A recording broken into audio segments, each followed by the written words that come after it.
This week on the BackTable Podcast. I think overall, for a lot of physicians and interventional radiologists, I think we have a lot of really good ideas. We definitely have a huge advantage when it comes to building businesses because we actually see the need. Like I see a need in things I do every single day. I think, oh, wouldn't it be great if I had this and make my, clinical practice better and make my patients safer and make the treatment more efficacious. But a lot of the times we kind of don't know how to go about it. I think for these things, we should really just have more of an open mind to just think about things a little bit every single day, even if it starts off small, to kind of pursue how to build those devices, because I think we owe it to ourselves and our patients as well.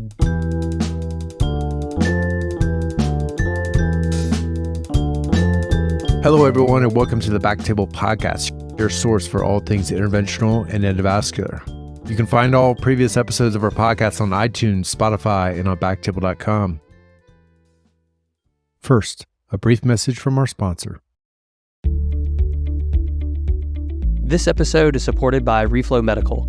As makers of high-performance medical devices for peripheral and coronary interventions, Reflow asks the question, what's in your toolbox? Leading physicians rely on Reflow's suite of catheters for improved CTO crossing, vascular access, and complex PCI procedures. Precision tools for even the most challenging cases. It's all about providing solutions for the unmet clinical needs. For more information, visit reflowmedical.com. Discover the Medtronic solutions for peripheral embolization. Concerto detachable coils are available in complex shape for framing and helical shape for filling. The MVP microvascular plug comes in sizes from 3 to 9, with 3 and 5 being microcatheter compatible. Learn more at www.medtronic.com/embolization. Now, back to the episode. Today, we've got a great episode. We're going to be talking about the origin story of RadioClash, a company focused on enhanced electroporation with future applications in electroimmunotherapy with Dr. John Qiao. We are going to learn about John's entrepreneurial journey, but also learn a bit about electroimmunotherapy and what this new technology brings. In case you missed it, we did recently release an episode covering immunotherapy in HCC with Ed Kim, Tyler Sandow, and Terrence Gade. That's episode 402. Be sure to check that out as well if you want to learn more about immunotherapy. John, welcome to the show. Hey, thanks, Aaron, for having me here. John, I'm excited to have you on because we're doing the typical innovation episode where we're kind of telling your origin story of this new technology, but also educating our fellow IRs on look, there's some guys like myself who didn't really learn much about electroporation therapy in training. There's not a whole lot of information on it once you're out in practice unless you're doing it and getting trained on it. So it'd be great to learn for you also to educate myself and our colleagues on that, as well as get a little bit more information around how it works together with immunotherapy with your technology. So appreciate you coming on the show. Thanks. Yeah, it's a little bit unique story the way I actually got into it. I came out of basically undergrad. I was an undergrad in Montreal. I'm not a Canadian citizen, so when my study visa retired, or I guess expired, I packed up about 4 years of my life to 2001 Honda Odyssey and made it across the nation to Houston, where I landed a job in research at MD Anderson. Didn't know I wanted to do medicine then, didn't know anything about ablation therapies, and ended up in a lab working on electroporation. So it was kind of a unique start for me on that portion. That's cool. Yeah, that was going to be one of my questions is how did you get interested in this topic? You covered that for me, but so what was your undergrad degree like? Typical biology? Obviously it wasn't pre-med, right? No, it wasn't pre-med exactly. It ended up covering everything in pre-med besides maybe a few English classes here and there. But I went to undergrad. I know they keep changing the prerequisites, so I don't even know anymore. I'm too old. I'm way out from that. But I went to undergrad at McGill University, which is in Montreal. It was a fun experience. The city was French environment, but the university was in English. They had a really great science program, which I loved. So I ended up doing an undergraduate degree in anatomy and cell biology, but halfway through, I decided I really kind of wanted to explore more of the business side. So I got a degree in economics at that time as well, a minor in economics. So I always kind of had an inkling that I wanted to do something a little bit more business related too, but kind of with more of a science background. Yeah. Well, it's good that you got that foundation early on. A lot of us don't think about that. I was a zoology major. I feel like a lot of docs these days don't even do pre-med. They could be anything under the sun, and then they just kind of get the requisites at whenever they can. And then it's almost like that's what med schools are looking for nowadays, is like the students that kind of take a different path, right? Oh, yeah, no, definitely. I think it's a very unique thing, I think, especially for the US, since going to school in Canada and having a lot of friends when I was there who are also, I guess, in a sense, international. Because when I was there, I'm not Canadian, right? I'm an American student in a Canadian university. So I was hanging out with a lot of other people from different countries too, like Hong Kong, France, parts of the Middle East, Egypt, UK. For them, if they wanted to go into medicine, it was a straight and narrow path. You had to do these exact things. I guess for a lot of people applying to American schools, it wasn't really like that. They wanted a different perspective on things, which in my opinion, I think it's a positive. I think that's why we have a lot of American doctors who tend to be entrepreneurs and things of that nature. Yeah, I mean, before we started, we were talking about our common colleague, Steve Yevich, who's been on the show, who I went to med school with. And at Tulane, we had people from all different backgrounds and different majors. I mean, there was some music and English majors in my class, and just like, wow, what sparked this interest in medicine? I like seeing people with different backgrounds. So fast forward, you're doing this research at MD Anderson. What happens next to inspire you to actually go to med school? Well, when I was doing this research, I was just kind of already doing cancer research at McGill, so it was a natural sort of pathway for me to go to Anderson at first and do more cancer research. At that time, I kind of thought I wanted to be a patent lawyer, to be honest with you. I had this whole entire idea in my brain of some sort of courtroom drama. I think there are two types of people in the world. There's, I guess, people who treat, life as more of like a game. I guess you try to win at life. You have the things, the check mark in the boxes to win at life. And I think there's another group of people who kind of think about life more of like a story. I guess you want good stories. You want to say you did this. You want to say you did that. Look back and you'll smile at it. Not so much, win at it per se. So I guess I would be more of like the second type. I'm more like a passion-driven person. So I thought, I wanted to be a patent lawyer. I want to see all the great discoveries like Thomas Edison, be able to really defend those things. So I started basically, when I got to Houston, while I was working at Anderson, cold calling a bunch of random lawyers, ones in New York, some of the larger law firms I don't really want to disclose. And you won't believe the amount of people who, if they are unhappy with their lives, who are willing to talk to you, to vent to you. So I got a lot of people telling me who are senior level that to not do it. And then I started reconsidering, talked to some of my friends who were in med school, and I got in touch with some physicians, and they seemed to really enjoy what they were doing and patient interaction. So that's kind of how I pivoted while I was doing research. It kind of seamlessly pivoted into medicine over there. Got it. And then did you end up staying at MD Anderson for med school? No, I ended up going to Texas A&M. So at that time I was a Texas resident, and I don't think Anderson had a med school actually. Oh yeah, you're right. I was thinking, so it's university, it would have been University of Houston, I guess. Exactly, University of Texas. Yeah, Health Science Center at Houston. Yeah, but I ended up going to Texas A&M, which ended up being a year and a half in College Station. I never went to a football game, unfortunately. About 2.5 years at Houston Methodist, where we did all of our clinical training. Got it. Okay. And so, like, you talked about, you got this minor in business, you were thinking about being a patent lawyer. Did you have any entrepreneurial tendencies growing up, like even as young as like middle school, high school, having your own little like candy business or something like that? Anything, or, something that maybe ran in the family? Yeah, I guess, well, my family, half of them actually do business. We were talking just before we went on air, but you're in Paris right now. My grandpa actually lives in Paris right now as well. He got over there because he had like business deal, basically. So I guess I got it from their side of the family, my mom's side of the family. Everybody on their side of the family does business. Everybody on my dad's side of the family is a huge nerd, all science people. So I guess it was a good mix. But I started maybe as early as, I guess, when I was in 5th grade. I grew up in upstate New York, not very much to do, really. It's pretty boring up there, a lot of woods, rivers and stuff. So me and my friend Ryan would go and mow lawns, and it snows a lot, so we'd shovel driveways for $10 a pop when we were like 10. It's a lot of money for a 10-year-old at that time. My parents would always be like, where'd you get this money? Like, oh yeah, I just shoveled Mr. Smith's driveway down the road. And they're like, who's Mr. Smith? So it's a little bit disconcerting.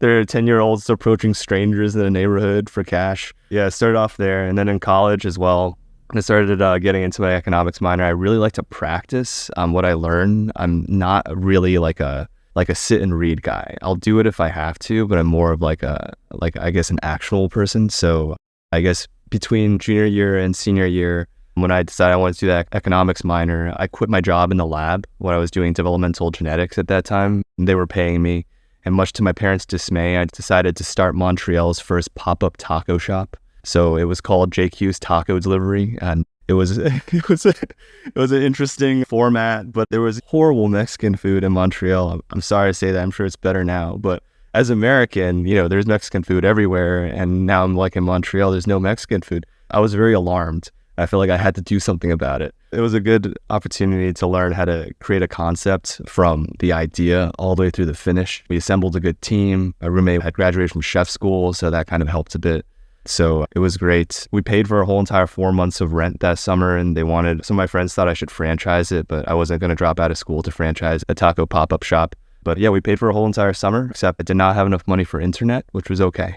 That's amazing. That is a great entrepreneurial story. And yeah, much like Montreal, we need JQ's taco shop here in Paris because there's zero Mexican food, or even what they call Mexican food is not, it's just horrible. And having lived in Texas for 10 years, it's the first thing I get when I fly in. I go straight to Mi Cocina or any of the other Tex-Mex places and get some tacos. So yeah, I feel you. Yeah, I 100% agree. So, one of my cousins and her friends in Paris too, because, my grandpa lives there, so we have family there. They asked me what my favorite food was when I visited. Last time I said tacos, and they asked me what a taco was. And I said, it's kind of like have you ever had like a shawarma or a hero? But it's like a Mexican version of that. They're like trying to wrap their minds around it. Right. Very different concept. There's no falafel in it. Yeah. Yeah, no, that's great. That's great. I love that. All right, well, so let's get into RadioClash, right? So you finished med school, you went on to radiology training. Did you go straight the direct IR pathway, or did you do diagnostic and then the other pathway? I was one of the first ones to go into the direct IR pathway. So I think the actual pathway was about 3 years, like available for 3 years. And I was the third one at that time. Oh, okay. Yeah, it was great. I knew I wanted to do IR. Some of my biggest mentors at that time in med school were Dr. Yevich, who wrote my recommendation letter, Josh Cuban over at Anderson too, and then Orlando Diaz, who's neuro IR over at Houston Methodist. And after having worked with them, I knew I wanted to do IR specifically and basically only applied to IR. Cool. Yeah. So where were you in your training when the original idea of were you, even during residency, were you continuing to do research on electroporation? No, I think I kind of had stopped doing research on any institutional level for irreversible electroporation by, I would say, probably 2016. So I was not really working at any institution doing that research past that date, but I had been very curious about it. So I'd kind of kept up with it privately because I knew it was something that was innovative and that was coming through the pipeline of a way to facilitate cancer vaccines, and especially with the discovery of immunotherapy in 2018 with Jim Allison, who was also at Anderson. I knew it was something I had to follow through on, but I really came up with the idea of this probe that can do electroporation plus injection, some sort of aqueous substance, be that, chemotherapy, immunotherapy, or even just saline to enhance the actual ablation zone and increase safety for electroporation between med school and residency. I was unemployed for about a month. So I wasn't working anywhere. I was unemployed. I was at home twiddling my thumbs thinking, what was I going to do? And I decided to go to SIR, which is Society of Interventional Radiology annual meeting over in Austin in 2019. And I saw at that time, I think that they technically still are the industry leaders in electroporation. It was AngioDynamics NanoKnife. There was a rep over at SIR, and they had a whole entire booth talking about their investigative device exemption trial for stage 3B pancreatic cancer that they were opening up. And I went kind of talked to her. I talked to her about some of the research even I was doing back in 2014 and 2015 in Dr. Mary Tess Melancon's lab, who was one of my largest research mentors. She really gave me a chance at understanding the science behind this. So I really appreciate that.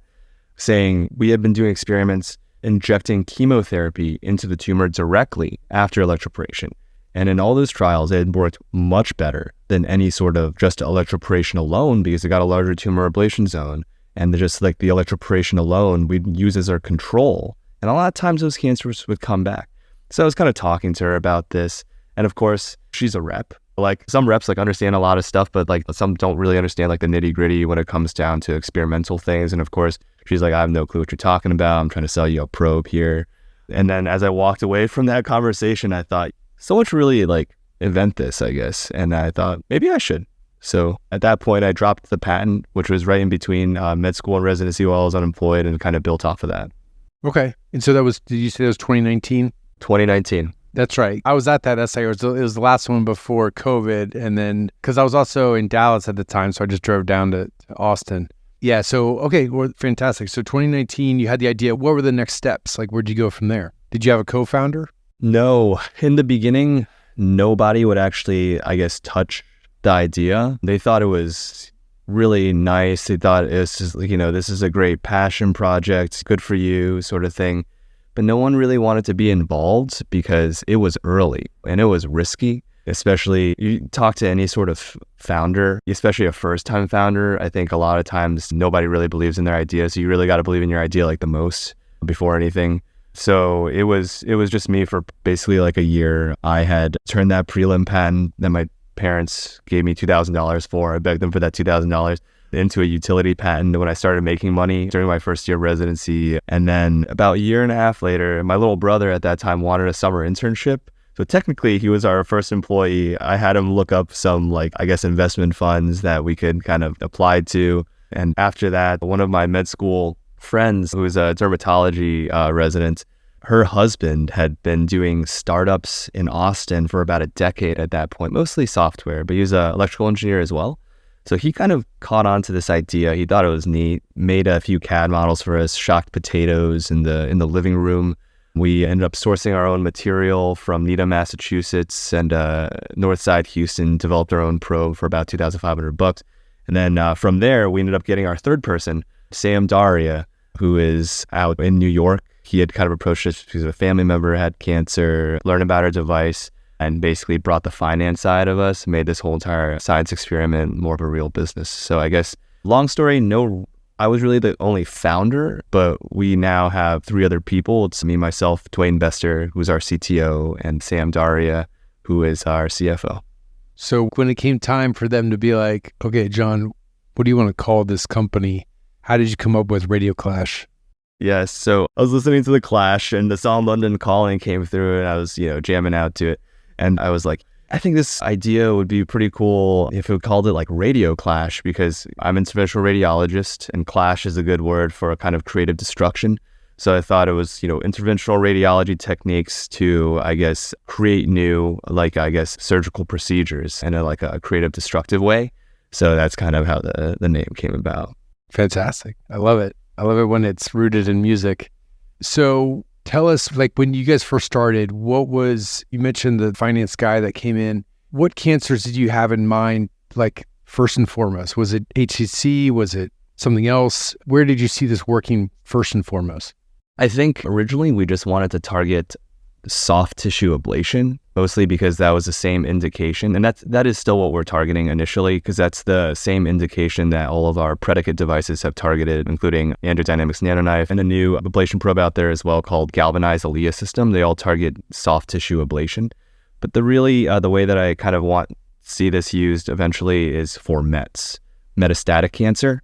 Basically, eventually down the road with use of immunotherapy, intratumoral injection of immunotherapy. Initially, we're just kind of trying to get it approved for irrigation with saline, which will increase the safety of electroporation, but eventually it will be used for metastatic cancer. And the way that I kind of want to target this is things that interventional radiologists already do. Basically, ablations of tumors of the liver, spine, and also pancreas.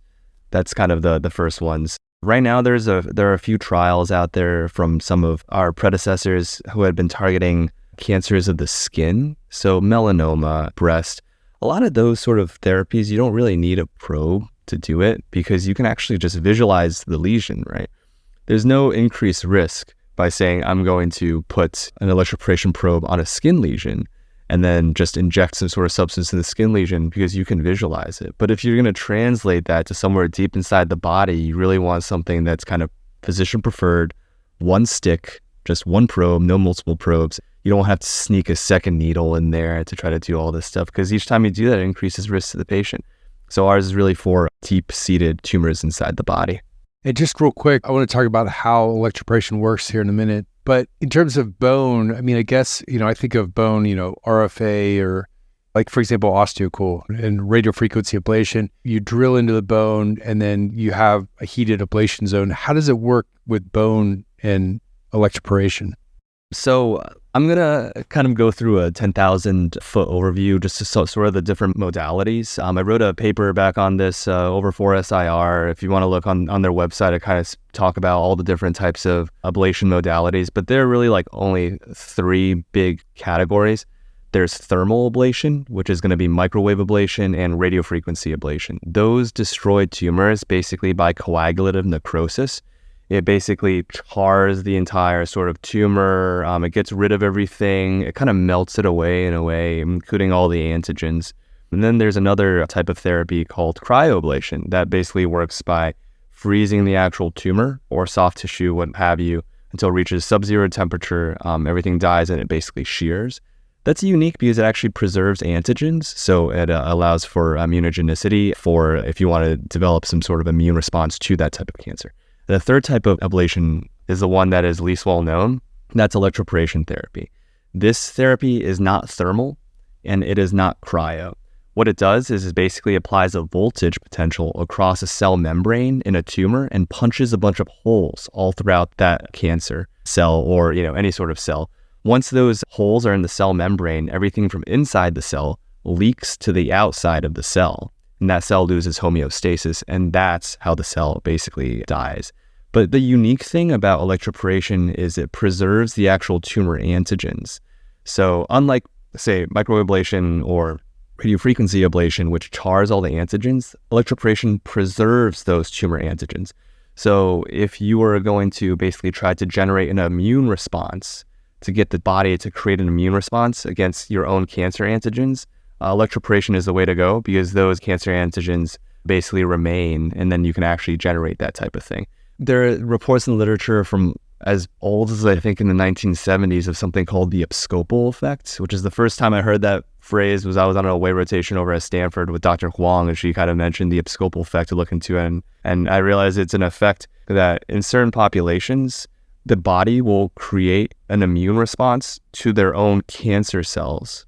And when they create that immune response to their own cancer cells, you basically have your own immune cells swimming around in your body that can attack cancer with the same profile anywhere. So if that cancer had spread, say, from like the leg to say like the lung, you create immune response to the leg cancer. The tumor in the lung will go down because you have those same immune cells attacking those cancer cells in the lungs. So I thought that was an amazing thing where electroporation basically is the one that facilitates the most immunogenic response for that. Fantastic. So I remember hearing about electroporation, several years ago. Why do you think that this has not caught on as quickly, or is it just that new that just more research needs to be done? Like, what are the limitations of it versus those other ones, the thermal and the cryo? So I think the reason why it didn't catch on as much as the other ones was that it was used not properly, to be honest with you.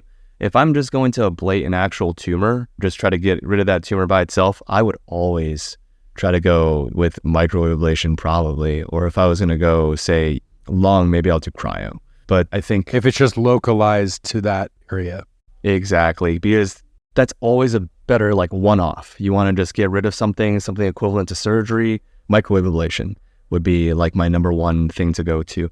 I think with irreversible electroporation, they had kind of marketed it as a way, because it's non-thermal, as a way to preserve the structures. Like I said beforehand, unlike microwave, it doesn't, destroy all the structures around it. So it's kind of billed as you can do irreversible electroporation in the pancreas, near the portal vein, near all this vasculature, and it won't disrupt those vascular structures. But that's true to a degree, but it wasn't really as effective, I would say. I think the best way of using this eventually in the future is via injection of an immunotherapy for METs. So there are a few sort of trials that had gone on beforehand. One was Keynote 695 that had demonstrated for patients with metastatic melanoma who had spread from, the skin to the brain. They'd failed every type of immunotherapy, chemotherapy that were systemic, radiation, and surgery. If you did electroporation locally onto that actual skin tumor and then injected a type of pro-oncolytic virus, pro-inflammatory cytokine plasmid in that area, IL-12, which is type of immunotherapy. 10% of those patients went into partial remission, and 4% went into complete remission, meaning that the lesion in the brain had gone away. So I think that's really the way we want to use electroporation, and those results came out late last year. So this is something that's coming out very sort of as we speak. And there's another trial right now called PanFire 3, which is exploring a similar type of thing for pancreatic cancer. So I think we've really sort of hit the gold mine with how we want to approach electroporation therapy, because now we have immunotherapy as a way to help charge the immune system for a proper use of electroporation. That's a great summary, because for those in the audience who aren't aware, maybe you've heard the acronym IRE, irreversible electroporation. That's what I was referring to before, where you heard about it, but it seemed to be not catching as much, I guess, attention as the other ablation therapies when it came to ablating focal tumors. And like you said, like you very eloquently described, the abscopal effect really makes it advantageous for metastatic disease because you can also inject the immunotherapy. So, Exactly. So tell us about your technology and how it facilitates this combined therapy. So for our technology, initially, we eventually want to get to a point where we are injecting localized immunotherapy into the actual tumor after electroporation, but we're starting off a little bit simpler. We're starting off with just irrigation of saline into the actual tumor bed. Right now, IRE is supposed to be non-thermal, but for the experiments I had done beforehand back in Anderson in 2015 and prior to that, I'm not quite sure if that is exactly true, to be honest with you. Whenever we do the actual histological analysis, there's always a bit of charring, but there are papers that have come out of Northwestern which showed that if you irrigate with saline before the actual electroporation, it actually decreases the temperature of the actual electroporation, making it a safer mode and also increasing the ablation zone as well. So what we're kind of starting off with is just irrigation of saline in that area to make it safer, to make electroporation safer and more efficacious. Similar to kind of what you were talking about with RFA for osteocool as well. Right now there are, I think, 23 clinical trials right now for clinicaltrial.gov that are testing the efficacy of multiple types of immunotherapies with electroporation. PanFire 3 was one of the ones I was talking to about that I was most excited about, that they're doing intratumoral injection of an immunotherapy. I think it's a CPG, which is like a toll-like receptor that causes localized inflammation of the actual tumor. But none of those therapies right now have gotten FDA approval yet. One is on its way for IL-12 with electroporation, but we kind of want to wait to see which immunotherapy gets approved first. Once that gets approved first, then we'll resubmit to the FDA for that immunotherapy. But in the meantime, we're basically making a probe that's just a single stick probe. So unlike, say, like NanoKnife, which makes you do at least 2 probes, up to 6 probes, 1 to 3 centimeters away to do the electroporation, ours is just a single probe. There's an adjustable ablation zone that you can adjust between 1 to 4 centimeters to cover the length of the tumor. And wherever you have that tumor like fully covered by our adjustable ablation zone, on the inner trocar, there are about 0.4 millimeter pores along that exact length that you can irrigate saline out of to increase the safety of electroporation and also increase the actual total area of the electroporation. And then eventually, when there's a drug, I believe in the very near future that will be approved by the FDA, then we will encourage injection of that immunotherapy through our device after we get it approved through the FDA as well. The device itself, I'm sorry, I'm a horrible salesman. It's called the RadioClash electroporation device. I couldn't come up with a better acronym, so it's just like the RED. But yeah, it's the problem we're solving for. Well, that's cool. So yeah, I mean, with injection of saline, I always think of hydrodissection to protect surrounding structures when it comes to ablation, right? Especially RFA. When you're talking about injecting saline through these little pores, actually within the tumor itself, is that for better distribution or maybe more equal distribution of the actual electric charge? Is that why it creates like a better safety profile? Or can you tell us a little bit more about why that works? Sure. So like I said beforehand, electroporation is supposed to be non-thermal. So it's not supposed to increase the temperature. That's one of the things why it's supposed to make it better than microwave or, say, radiofrequency ablation. But sometimes it does create charring locally because there is a bit of increased temperature in that area. But if you irrigate saline in the tumor microenvironment, the saline decreases the maximal temperature. So it makes it sort of like a more ideal form of electroporation. That's what makes it safer. I see. So it's more temperature control to help minimize that charring that can happen. I see. Okay. Exactly, because the electroporation doesn't really destroy the cells via temperature increases anyway. It's supposed to punch holes in the cell membrane, so this just makes the temperature even less, so preserves the vascular structures surrounding where you're trying to do the electroporation better. And then also the saline acts as a conductant too, so it can increase the field of electroporation because it kind of helps facilitate the diameter of the charge. Yeah, that makes sense. Well, and so the other question I had was when it comes to immunotherapy, or if you're injecting, I know there was that study before with chemotherapy in combination with electroporation. Does it matter if you're injecting the immunotherapy before or after the charge? Is it better after the charge? I think that's something to be explored. There is definitely a temporal effect between it. I think it would probably be better, just from my experiences with injecting chemotherapy after electroporation, that it would be better after the charge. And the reason for that is I think the charge itself might cause some sort of modulation, or I wouldn't say damage, but some sort of modification to immunotherapy if it's already in that area. I just remember when I was previously doing electrochemotherapy experiments back in MD Anderson, we would do things, like inject the chemotherapy 1 minute before electroporation, or inject the chemotherapy, 30 seconds after electroporation. And I think from some of those results, the after was a bit better. Okay, that makes sense for sure. And it makes sense that it could alter the therapy itself, and so it would be safer to do it afterwards.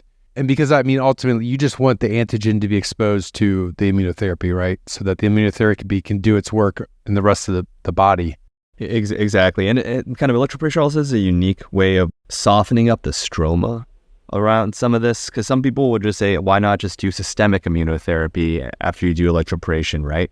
There are trials for that as well, which are demonstrating good results.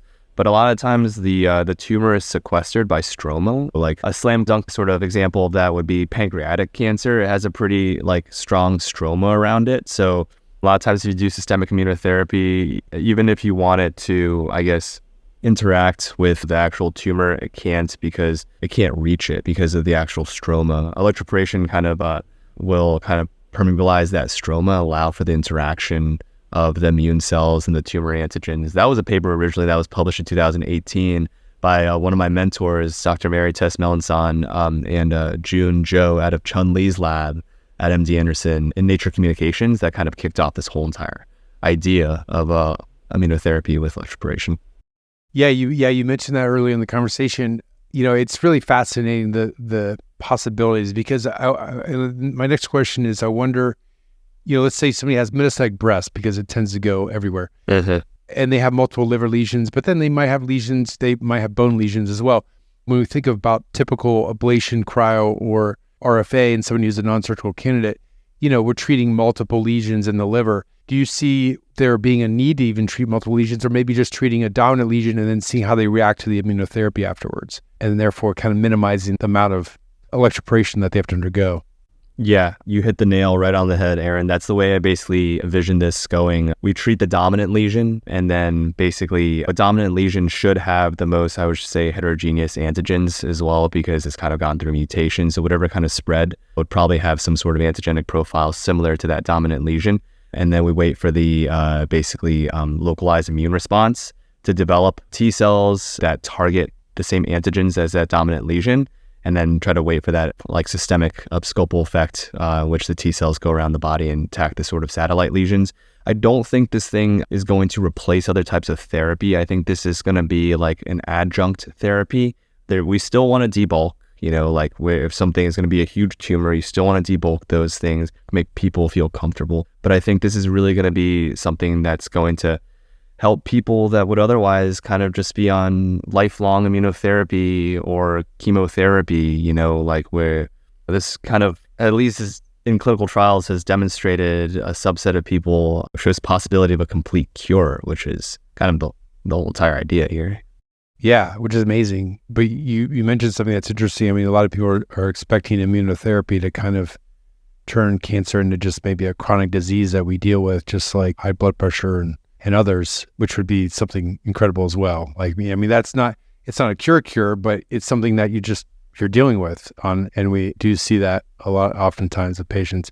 Well, I wanted to switch gears a little bit because we talked a little bit about how it works, but I wanted to find out a little bit more about the challenges of actually building a company, getting funding, building a team. What was sort of the most unexpected difficulty with that for the physician entrepreneurs that are out there that are kind of thinking about taking the leap into building a company? I will have to say that I want to start off with saying that no two founders' journey is identical. There's no actual book for this. Everything is like a learned experience along the way, so everybody's experience is unique. It is very challenging to at first kind of change your mindset from that of a physician or a scientist to somebody who's trying to build a company. When I first started this company, I came about it very clinically and very kind of scientifically. I would talk to people with PowerPoints as if I was presenting at SIR with all these graphs. And most people don't have the time, the attention span of, say, more than 5 or 10 minutes, I would have to say. And a lot of the stuff kind of goes over people's heads. You're talking to people at SIR about this, people who are seasoned, people who graduate from med school, graduate from residency, have specialty expertise, and some of the people don't understand what you're talking about. So if you talk about something even more niche, people will just completely disregard what you're saying because they'll say, oh, that's a cool concept, but how does this relate to anything? It was very difficult at first getting started. The initial hardest thing for us to do was to try to build a prototype. I originally got connected with Ashok Gowda, who runs Biotechs Inc. He was one of the co-founders for Visualaze, which was a laser-mediated brain ablation probe that was acquired by Medtronic, I think in 2014. His other co-founder, I'm blanking on his name, is now I think the CEO of Inari. So he took kind of whatever he had kind of acquired from that, all the experience, and started Biotechs out in Houston, Texas. He mentored me through a lot of how to kind of go about this, create a probe. I asked him, could you help us make a prototype? And he said, $100,000. Seriously though, which was not something that I had. And I said, well, how else can I go about this? He said, well, you can make your own. It's like, how do I do that? And it was like, well, you talk to suppliers. So I ended up sourcing my own materials, 3041 stainless steel from Needham, Massachusetts, found an electrical discharge manufacturing company in Northside, Houston, and a company I found online called American Gila Arc Welders. So we got our own things basically made, very specific. I have everything on PowerPoints. I got it welded. I was bending wires myself, ordering stuff off of Amazon, plugging the female lower lock onto the proximal end of this device for the injection capability. We got it done for $2,500. That was a huge milestone for us because if we never got that done, then we wouldn't have gotten anything else. Once we got that accomplished, we kind of got a few more looks, got connected to a company over in Kansas City called RBC Medical, which had been doing some experiments with Dr. Rahul Sheth over at Anderson as well. I think he does a lot of immunotherapy things with SIR. And we kind of worked with them over in Kansas City, connected our probe that we had made in my garage to their generator that was $1 million generator. And it worked. And we shocked potatoes in their lab, and it was wonderful. And then from there, we kind of started getting a few more looks. And then learning about the whole entire FDA process, speaking with investors who were saying we were too early back in 2001, and then learning all these keywords we didn't even know about, like what is a 510K approval process? What's a de novo approval process? What's PMA? All these things that people throw around, and just learning that whole entire thing. And then there was the patent ordeal as well. We originally submitted this thing in 2019 when I was unemployed, and then we got 3 rejections from the USPTO. Each time was, they said one thing, we had to submit what's called an RCE. It was a request for continuing exam. But thankfully, our lawyer is really great. He's like semi-retired, I think. His name is Eric P. Mirabel. He was the VP of IP for Tanix Inc., which was at that time the largest biomedical IPO in history, and they closed to Bristol Myers Squibb in the early 2000s. So he's kind of like independently wealthy, but he decided to help us out because our original patent lawyer had retired, and they knew each other, I think, from like the Houston LBGT community. So it was a great connect from there. So every single thing was just like rolling a large stone uphill, finding out what these acronyms mean. I mean, it's harder than residency. I will have to tell you that. Yeah.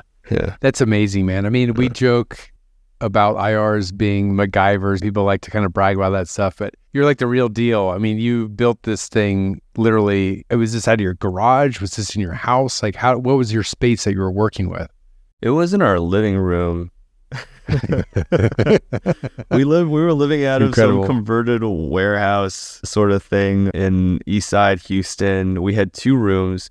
So I was living there with my wife, and we had 2 dogs. There was a bedroom, which we converted to my wife's studio, because at that time she was starting a lingerie design company. That's her background. She's from New York as well. Previously, she had been doing like assisted lingerie designing for Macy's brand, in Herald Square above like where they have the parade and stuff. But she decided to move to Houston with me. Bad choice on her end, great addition on my end. But she kind of wanted a studio where she wanted to design some of her stuff. So we turned the bedroom into her studio, and we were living in the living room, basically with 2 dogs in the living room. And I was just making all the stuff in the living room, ordering agar from Amazon, getting those weird compostable sponges from Trader Joe's, and just doing everything on our counter. Yeah, it looked like half the room looked like a science experiment most of the time, with weird wires, 9-volt batteries strewn around. Man, and it reminds me of, we had Julio Palmez on the show a while back, and Brian Harley interviewed him, and he was talking about building his prototype in his garage for the first stent. And he was struggling, and a lot of trips to the hardware store and everything. And then somebody was like installing or fixing their washer and dryer in their garage, and they left these little scraps of metal behind, and he was like picking them up and like playing with them. And he just stumbled upon like the right metal with that, and it's so wild. It's so fun though, because it's not like you're sitting in the science laboratory. You're literally doing it in your living room. No, exactly. And that's one of the most unexpected things. I had the best advice about doing that type of thing from, I think I would say, our person who had been like the biggest mentor to me on this. It's a guy named Jacob Kriegel. He was prior chief resident over at Columbia for cardiothoracic surgery when I was like an intern during my intern year. And he ended up developing it's a heart failure device for a company called Reflow Medical. I think they just closed like $79 million Series C, and he was the co-founder for that. He'd been working on it for like 7 years. And he always told me, he was like, John, you're going to find stuff in like the most unexpected ways. People are going to send you things just like out of the blue. Just read them and just constantly think about this. 1 or 2 hours a day, you're on the train, you're on a walk, just never stop thinking about it, because it's not like Rome is not stereotypical. Rome is not built in a day. He's just like, just keep thinking about it. Those like pieces of scraps kind of remind me of it, because I've definitely come upon that a few times where I wasn't looking for the thing. Right. And then it was there, and it just comes in the most unexpected ways.